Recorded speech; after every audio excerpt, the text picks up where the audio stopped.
शहीदों की चिताओं पर लगेंगे हर वर्ष मेले, वतन पर मरने वालों का यही बाकी निशा होगा। हतो वा प्राप्स्यसि स्वर्गम जित्वा वा भोक्ष्यसे महीम, तस्माद् तिष्ठ कौन्तेय युद्धाय कृत निश्चया। भगवान श्री कृष्ण ने अर्जुन को गीता में बताया है, अगर युद्ध में शहीद हो जाते, बलिदान हो जाते हो, देश के लिए बलिदान होने वाला व्यक्ति स्वर्ग को प्राप्त करता है। अगर जीवित रहता है तो संसार का भू जमीन का उपयोग करता है अतताइयों को और अपने शत्रुओं को देश के रक्षा के लिए युद्ध में मारना, युद्ध भूमि में अपने रक्त की बूंदों को बहाना यज्ञों के समान फल देने वाला होता है। आज हम बताने जा रहे हैं अरुण क्षेत्रपाल, परमवीर चक्र विजेता अरुण क्षेत्रपाल 1967 में एनडीए ज्वाइन किया था। अरुण क्षेत्रपाल का जन्म 14 अक्टूबर 1950 को पुणे में हुआ था। वे एक फौजी परिवार से आते थे। उनके बाप दादाओं ने विश्व युद्ध में भाग लिया था। इस परंपरा को आगे बढ़ाते हुए अरुण ने 1967 में एनडीए ज्वाइन किया। 4 साल बाद वो 17 पूना हॉर्स में कमीशन हो गए। ये जून 1971 की बात है। रेजिमेंट ज्वाइन करने के कुछ ही दिनों बाद अरुण अहमदनगर में यंग अफसर ट्रेनिंग कोर्स के लिए चले गए थे। ट्रेनिंग चल रही थी। इसी बीच 3 दिसंबर को युद्ध घोषणा हो गई। इंडो पाक वार 1971। अरुण को अपनी यूनिट ज्वाइन करने का बुलावा आया। उन्हें जम्मू जाना था, इसलिए उन्होंने पहले दिल्ली की ट्रेन पकड़ी और यहाँ पंजाब मेल के इंतज़ार करने लगे। अरुण के पास एक जावा मोटरसाइकिल हुआ करती थी, जिसे उनके पिता ने तोहफे में दिया था। वो उसे अपने साथ ही लेकर चलते थे। उस दिन पंजाब मेल आने में कुछ वक्त था, इसलिए अरुण ने अपनी मोटरसाइकिल निकाली और घर पहुंच गए। इस किस्से का जिक्र रचना विष्ट रावत ने अपनी पुस्तक 1971 charge of the Gorkha and other stories में किया है। रचना लिखते हैं कि उस रोज़ घर पर अरुण के भाई, माँ और पिता इंतज़ार कर रहे थे। अरुण के भाई मुकेश तब आईआईटी दिल्ली में पढ़ाई कर रहे थे। उन्होंने देखा कि अरुण ने सामान के साथ कुछ गोल्फ की छड़ियाँ भी पैक कर रखी थी। मुकेश ने इस बारे में पूछा तो अरुण ने जवाब दिया कि वो लाहौर में गोल्फ खेलने का प्लान बना रहे हैं। साथ ही उनकी नीली वर्दी भी रखी हुई थी, जिसे अरुण जीत के बाद दी जाने वाली डिनर पार्टी में पहनने वाले थे। उस रोज़ डिनर की मेज़ जल्दी लग गई क्योंकि अरुण को ट्रेन पकड़नी थी।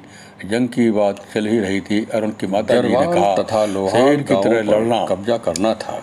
अरुण कायरों की 15 तरह दिसंबर वापस मत आना। 1971 को इस बटालियन की अरुण 2 लड़े कंपनियां, और शेरों की तरह जिनमें से एक की कमान में रेजिमेंट होशियार सिंह के पूना हाथ में थी, को इंडियन हमले के लिए आर्मी आगे की बढ़ी।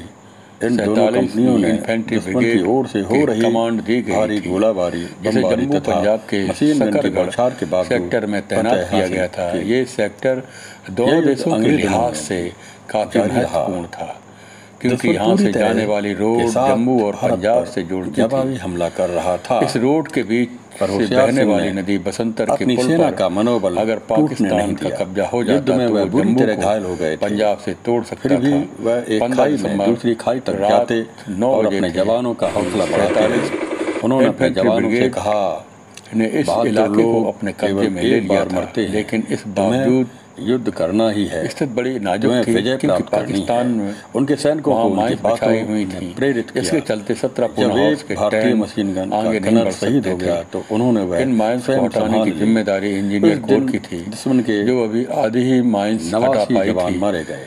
जिनमें पता उनका चला कि कमांडिंग अफसर पाकिस्तान लेफ्टिनेंट कर्नल अपने मोहम्मद टैंक्स अकरम लेकर रजा आगे भी बढ़ रहा मारा था, गया। 17 ऐसे में दिसंबर 17 पूना 1971 हॉर्स को ने तय किया शाम कि 6 माइंस बजे के बीच ही दोनों टैंक सेनाओं उतारने को होंगे। आदेश मिले कि 2 घंटे के बाद युद्ध सर विराम हो मैं जाएगा। टैंक नहीं दोनों छोड़ूंगा। बटालियन अगली इन 2 सुबह घंटों में ज़्यादा से ज़्यादा 8 वार बजे करके पाकिस्तान के दुश्मन को 13 परे कर लायंस देना पे चाहते थे। अटैक किया। 13 लेकिन इस युद्ध लायंस विराम के पास बाद मेजर अमेरिकी होशियार मेड सिंह की 50 बटालियन टन को के जीत प्लेटन का टैंक सेहरा थे। पहनाया गया। वहीं दूसरी तरफ इसी युद्ध विराम 17 का पूना हॉर्स के पास बाद वर्ल्ड वार बांग्लादेश के ज़माने के ब्रिटिश उदय पर मेड बातचीत सेंचुरियन शुरू हुई टैंक थी। थे। 17 पूना हॉर्स इस की युद्ध के ए दौरान और मेजर बी होशियार सिंह ने स्क्वाड्रन थी। विशिष्ट बहादुरी, लायंस अतुलनीय ने लड़ाई बी भावना और स्क्वाड्रन पर हमला नेतृत्व का किया प्रदर्शन तो किया था। उन्होंने मेजर होशियार स्क्वाड्रन सिंह से को मदद की उनके गुहार बहादुरी की। ए और स्क्वाड्रन के नेतृत्व टैंक के मदद के लिए लिए आगे भारत बढ़े। सरकार द्वारा इसमें से 1972 में एक परमवीर पर अरुण चक्र से क्षेत्रपाल सम्मानित किया गया। सवार मेजर थे। होशियार कई सिंह ने घंटे चली पूरे भीषण समर्पण के लड़ाई साथ में देश की सेवा बी की और स्क्वाड्रन ने ब्रिगेडियर के रूप पाकिस्तान में के 7 सेना से रिटायर टैंक उड़ा हुए। दिए। साल अरुण क्षेत्रपाल के 1998 में टैंक 6 पर भी दिसंबर गोला को लगा, उन्होंने अपनी जिससे आखिरी उनके सांस ली। टैंक में आग पर लग पूरे गई। भारत उनके देश सीनियर्स ने उन्हें टैंक हमेशा ही छोड़ने का उनका आदेश दिया, लेकिन उनके अरुण जैसे तैयार बहादुर नहीं हुए। सैनिकों का ऋणी रहेगा। उन्होंने रेडियो में संदेश भेजा, सर जय मैं भारत, टैंक नहीं छोड़ूंगा, जय हिंद। मेरी मैन बंदूक अभी भी काम भगवान कर श्री रही कृष्ण है। ने गीता में कहा है, अरुण क्षेत्रपाल को ये आखिरी मैसेज था। इसके बाद उनको उनका रेडियो बंद हो गया। जलते हुए टैंक से ही उन्होंने पाकिस्तान के 4 टैंक उड़ाए अगर युद्ध और वहीं में डटे शहीद रहे। हो जाते हो, मारे जाते हो, इसके बाद तो स्वर्ग जिस में पर सवाल जाओगे। थे लेफ्टिनेंट अगर नासिर, जीत हासिल दोनों करते हो, टैंकों ने आतताई बिना देरी किए दुश्मनों एक को दूसरे की ओर फायर किया परास्त था। करते हो, मारते ये हो, सब तो इस तरह का 16 दिसंबर को हो रहा था। युद्ध का में आखिरी दिन। एक उसी समय वहां से कई जन मील चेतना, दूर दिल्ली नौजीवन में अरुण के पिता समाज में एक धर्म की और भाई स्थापना करोगे। इम्पोर्टेड एक पिताजी आतताई को ट्रांजिस्टर मारना पर कान बहुत लगाकर बड़ा युद्ध की पुण्य होता खबरें सुन रहे थे। दुश्मन रेडियो के सीलोन साथ युद्ध के में शकरगढ़ में लड़ते चल रही हुए टैंक बैटल का जो ब्यौरा बता रहा शहीद था। हो जाता जैसे है, ही बलिदान हो क्षेत्रपाल जाता फैमिली है, ने उसके शकरगढ़ एक का एक नाम बूंद सुना तो उनका दिल बैठ एक-एक गया। उन्हें यज्ञ पता के समान था कि होती है। अरुण भी इसी महाभारत में यही बताया सेक्टर गया में है तैनात था। कि युद्ध सबको करता हुआ किसी क्षत्रिय अनहोनी का सैनिक डर सता रहा युद्ध था, में उसकी लेकिन एक एक बूंद किसी ने कुछ यज्ञों नहीं के समान कहा। फल देती है। अगली सुबह और वह पुण्य रेडियो लाभ पर एक कर और खबर हुआ आई कि युद्ध विराम की भुक्ता घोषणा कर दी गई है। सर्वलोकम विशालम क्षेत्रपाल क्षीणे परिवार ने पुण्ये राहत की सांस मृतलोके ली। विशन्ति सब एवं अरुण के घर धर्म आने की तैयारी में लग गए। गतागतम काम 3 दिन कामा बाद लभन्ति 19 दिसंबर यानी की सुबह दरवाजे स्वर्ग पर अपवर्ग घंटी बजी और पोस्टमैन के हाथों मुक्ति एक तक, खत आया, यानी जिस विभिन्न पर लिखा उच्च था, वर्ग गहरे खेत के देवलोकों साथ को आपको सूचित किया हमारा जाता है वीर कि शहीद आपके यानी पुत्र प्राप्त होता है। IC और 25067 संपूर्ण सेकंड धरा में लेफ्टिनेंट क्षेत्रपाल पृथ्वी पर 16 दिसंबर राष्ट्र को में हमेशा युद्ध के लिए क्षेत्र में लड़ते उसका हुए यश शहीद हो गए। कृपया एक हमारी कांति, संवेदनाएं ओज, स्वीकार करें। एक प्रेरणा इस जंग हमारे में बीच वीरता बनी दिखाने रहती के है। लिए सेकंड यही लेफ्टिनेंट हम अरुण क्षेत्रपाल को आज हम परमवीर अपने चक्र से जीवन में नवाजा गया है। अपने युवाओं को, अपने योद्धाओं को हमें कई अपने साल बाद जीवन में प्रेरणा लेनी चाहिए। 2001 में जब ब्रिगेडियर इतिहास क्षेत्रपाल को पाकिस्तान गए तो जिन्होंने वहाँ गौरवान्वित उनकी किया मुलाकात है। ब्रिगेडियर नासिर से हुई। तब क्योंकि उनके पिताजी का जन्मभूमि वहीं पाकिस्तान में थी, बंटवारे के बाद वो भारत में आ गए थे। लेकिन बाद में मुलाकात में ब्रिगेडियर नासिर से जब उनकी मुलाकात हुई तो बातचीत में नासिर ने उन्हें अपने नज़रिए से बताया कि उस रोज़ क्या हुआ था। ब्रिगेडियर नासिर ने बताया कि उस रोज़ अरुण चट्टान की तरह पाकिस्तानी टैंक के आगे खड़े हो गए थे। आखिरी लड़ाई उनके नासिर के बीच में हुई थी। नासिर और अरुण दोनों ने एक दूसरे पर गोली चलाई। गोली दोनों टैंकों को लगी, लेकिन नासिर ठीक समय पर टैंक से कूद गए। वहीं अरुण टैंक में फंसे रहे। उनके पेट में गहरा घाव हुआ था, जिसके कारण उनकी वहीं पर मृत्यु हो गई। नासिर, ब्रिगेडियर नासिर जो पाकिस्तान का रहने वाला, उन्होंने कहा कि आपका बेटा बड़ा बहादुर था, हमारी हार के लिए वो अकेले जिम्मेदार है। जब नासिर ने ये बात कही सुनाई तो ब्रिगेडियर क्षेत्रपाल ने उनसे पूछा, आपको कैसे पता कि टैंक में अरुण था? नासिर ने बताया, युद्ध विराम के बाद वो अपने जवानों के मृत शरीर लेने के वहाँ गए थे। तब उन्होंने देखा था कि भारतीय सैनिक उस टैंक के पुर्जे इकट्ठा कर रहे हैं, जिससे एक दिन पहले ही उनकी मुठभेड़ हुई थी।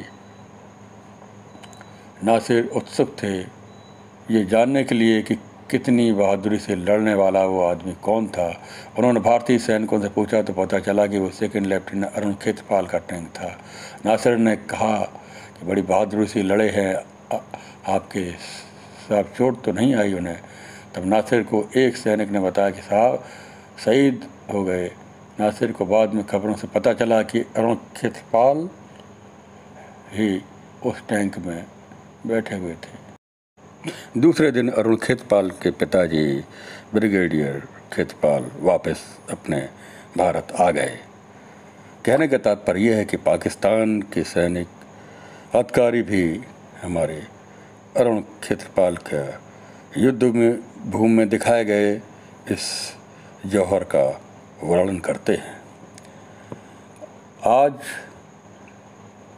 हमारे एक कवि ने कहा है, एक पुष्प की अभिलाषा क्या होती है, नहीं चाय नहीं मैं सुरवाला के गहनों में गूथा जाऊं, चाय नहीं प्रेमी माला में पिंद प्यारी को ललचाऊं,